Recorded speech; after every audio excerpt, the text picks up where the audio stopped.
Fis-sena 2000 pajjiżna għadda liġi tal-opportunitajiet indaqs bilan illi ttejjeb il-kwalità tal-ħajja ta' persuni b'diżabilità u fl-2014 daħlet il-liġi li tat drittijiet ċivili lil persuni LGBTIQ.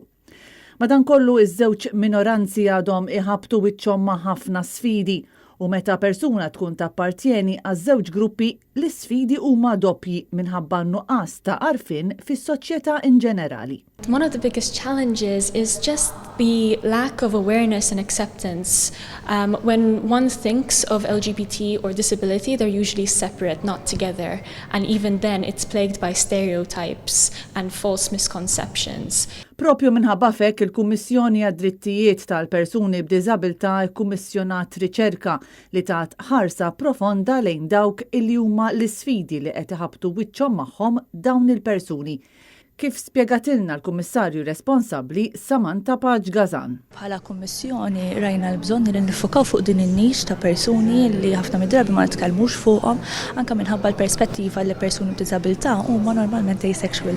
Meta dik hija biss perspettiva realtà li jistgħu jkunu parti mill-komunità LGBTIQ+ u rridu jkun hemm iktar inklużjoni fiż-żewġ komunitajiet.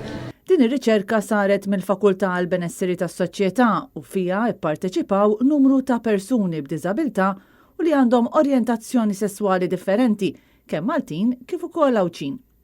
L-eżerċizzju wassal ukoll għal numru ta' rakkomandazzjonijiet fuq binarji differenti li jistgħu jagħmlu l-ħajja ta' dawn il-persuni aktar faċli.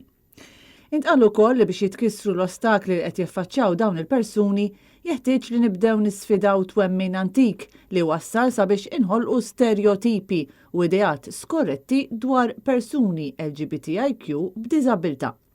Mal-mikrofonu ta' Net News Naomi Schranz.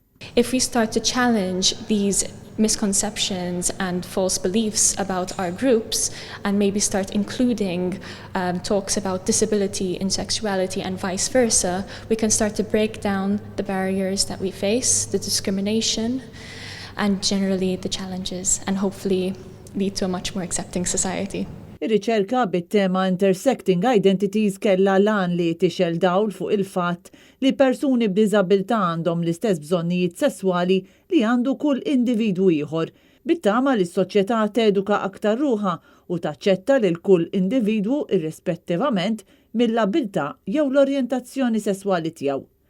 Waqt din il-konferenza attendew ukoll Graziella Tardprevi, kelliema tal-Partit Nazzjonalista għall-Ugwaljanza, u Graziella Gallia, kelliema għall-Partit Nazzjonalista għall-Inklużjoni.